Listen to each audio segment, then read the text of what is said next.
Quando a gente aborda então a questão da amostragem, basicamente a gente precisa garantir que quando eu busco capturar a informação de forma amostrada, discreta no tempo de um sinal, eu consiga ter informação suficiente para repetir ou regenerar esse sinal depois.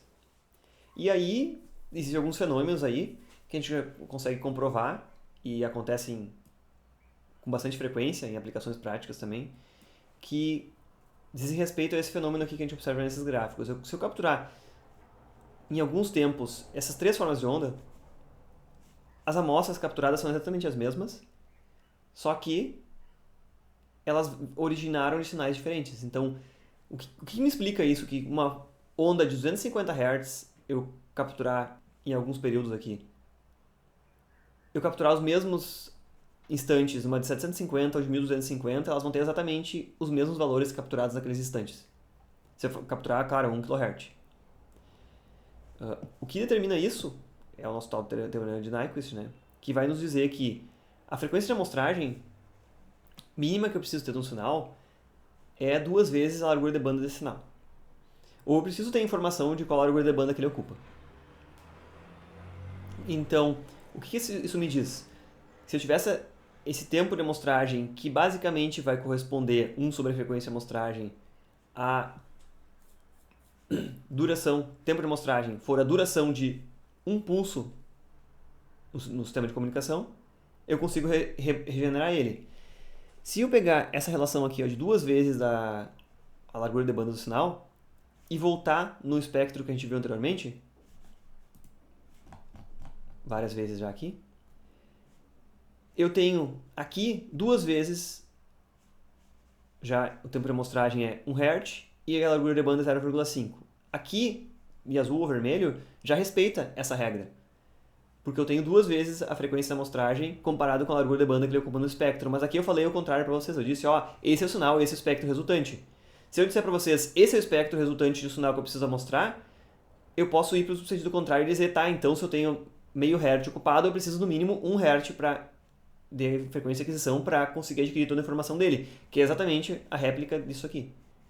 Então, aí de volta desse espectro. Eu expliquei que o espectro gerado é este, mas eu também digo o contrário agora. Para conseguir capturar toda a informação desse espectro aqui, de 0 a 0,5 Hz, eu preciso de 1 Hz de taxa de aquisição. Que é exatamente o que está dizendo isso daqui. Ele tem que ser maior ou igual. Se for menor que isso, infringindo isso, não cumpre com o critério do teorema de amostra de Nyquist-Shannon e eu não tenho como ter adquirido toda a informação, se a minha frequência de amostragem for inferior a essa daqui. Isso é necessário para que eu consiga fazer a reconstrução do sinal também. Então, a reconstrução é eu pegar aquelas amostras discretas no tempo e multiplicar por um pulso com o formato que eu quero. Eu começo com o mais básico, dizendo que ele é retangular, mas eu posso pegar pulsos com formatos diferentes, inclusive mais suavizados ou mais alargados, como aqui. Aqui eu ilustro um processo descendo um pouquinho aqui, de reconstrução de um sinal baseado em múltiplas réplicas. Eu estou olhando para esse gráfico de baixo aqui, em que, nesse instante aqui, eu tinha um determinado valor de amplitude. Então, eu multipliquei um dos pulsos, como está representado no gráfico de cima aqui, ó, destaquei um deles, pelo valor instantâneo do pulso aqui embaixo. No instante 2, aqui, eu tinha outro valor de pulso, que é um pouco maior. No instante 3, eu tinha outro valor de pulso, que é um pouco menor de novo. No próximo instante, eu tenho um valor instantâneo diferente. Então, eu pego diversos valores instantâneos e multiplico sempre por um pulso, um formato que eu escolhi, que pode ser retangular, pode ser um suavizado como esse daqui. E o meu sinal resultante é a soma de todos esses pulsos instantâneos vezes escalados pela intensidade do sinal naquele instante. E somando eles, eu vou ter o sinal reconstituído. Esse sinal reconstituído geralmente vai ser a representação fiel do sinal original. Inclusive com essas transições aqui, sendo iguais ao sinal original no meio do caminho. Porque afinal, se eu mostrei ele e ele ocupava somente a banda correspondente, eu assumo que o meu sinal foi adquirido seguindo esse critério. Eu sei que ele vai ser reconstituído perfeitamente no meio do caminho. Como é que acontece fisicamente essa amostragem, que é o processo contrário da reconstituição? A reconstituição é pegar minhas amostras e regerar o sinal original, e a amostragem é tomar a discretização no tempo. Se eu tenho um sinal, eu chamei aqui de bem comportado, porque ele não tem nenhum espúrio fora da banda na qual eu tô condicionando ele. É um sinal suave, ele não tem grandes transições para não ter componentes de alta frequência. Eu olho para o espectro dele, ele está com certeza confinado dentro dessa banda de menos 0,5 fs a mais 0,5 fs, que é metade da frequência de aquisição. Quer dizer, esse aqui é o B, a largura de banda que ele ocupa, delimitado pelas linhas tracejadas. Ao adquirir ele, eu estou fazendo o produto de um trem de impulsos, que são aquelas várias amostras, aquele mesmo sinal que a gente usou lá para caracterizar aquele cabeamento, que são instantes da amostragem, eles são basicamente os instantes no qual o sinal vai valer, fora disso ele não vai valer, e que tem o espectro como sendo mais ou menos fs somente, ele só tem essas componentes. Se eu olhar e fizer no tempo a multiplicação entre esse meu sinal e esse trem de impulsos, eu vou ter uma certa representação em que cada amostra tem, então, amplitude correspondente ao sinal somente naquele instante. Não vale, se vocês lembrarem disso, não vale fora desses instantes a amostragem. É exatamente a informação que eu tenho, é somente nesse instante e somente essa amplitude. Quando eu passei por esse processo, eu criei réplicas. Se eu fiz uma multiplicação no tempo, eu fiz uma convolução no domínio da frequência. Então eu criei réplicas, aquele mesmo formato do espectro original do sinal, também em torno da frequência de amostragem aqui, ó. Frequência amostragem, eu criei mesmo duas réplicas aqui, ó. Então esse processo de multiplicar um sinal por um trem de impulsos que amostra ele no domínio do tempo é fazer uma convolução no domínio da frequência. E aí tem algumas relações aqui, porque eu posso amostrar ele com uma folga em que esses espectros eles não se tocam, ou eu posso amostrar ele de forma que esses espectros vão chegar a invadir a área do outro. Eu vou verificar essas duas situações aqui embaixo agora. A situação ideal, ou melhor que a ideal,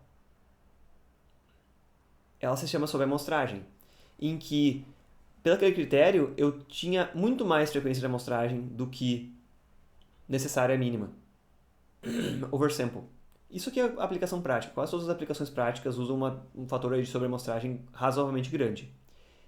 Assim, quando eu vou criar essas réplicas no espectro, para fazer a amostragem, a minha composição de verdade do sinal, que é aqui os componentes que realmente existem de 0 a meio fs, esse espectro que realmente existe o sinal aqui, ele vai ocupar uma banda bem pequena aqui no meio, e essas réplicas aqui em torno da frequência de amostragem vão ficar bem distantes aqui. Nem vão me incomodar. Isso aqui é o ideal, porque quando eu for reconstituir esse sinal, eu tenho que fazer uma filtragem que só passe essa parte aqui no meio, só o que está destacado em cinza, que é o que realmente existe no sinal, em banda base, antes de fazer a aquisição. Se eu quiser pegar aquela sequência de instantes amostrados e gerar o sinal original, é o que tem aqui no meio. O problema acontece pra gente quando a gente não aceita ou não cumpre com aquele requisito do teorema de amostragem. E eu tento amostrar um sinal que tem um espectro mais largo, ou seja, eu não cumpro com aquele teorema de amostragem. A gente pode olhar aqui, ó, em que 2fs, fs sobre 2 é menor do que a largura de banda do sinal. Então, quer dizer, vazou algumas componentes espectrais além daquilo do que o teorema de amostragem nos indica. Esse sinal tem transições mais abruptas, ou então eu usei uma frequência de aquisição menor. Nesse caso, acontece esse fenômeno aqui, em que parte das componentes espectrais das duas réplicas que foram geradas em torno de fs e menos fs, elas caem. Essa parte aqui é ruim, ó. Ela cai dentro da banda do que seria o meu sinal original. Quer dizer, tem essa contaminação aqui. A partir desse momento, ó, não está cumprindo mais com o requisito do Nyquist lá. Eu não consigo mais pegar esse sinal que foi amostrado, filtrar e manter somente essas componentes aqui, de mais ou menos 0,5 fs, e regerar o sinal original mais. houve um erro de aquisição, mas uma vez que se transformou num trem, uma sequência de amostras, eu não tenho mais como dizer que esse efeito aconteceu e não tenho mais como me livrar dele. Se a aquisição foi feita sem respeitar a regra, não tem mais como desfazer isso. Simplesmente o sinal está contaminado e não existe a possibilidade dele restaurar a informação original. Esse processo de aquisição com este problema de subamostragem, se chama de aliasing. Então, quando ocorrer a reconstrução, não vai acontecer mais o sinal original.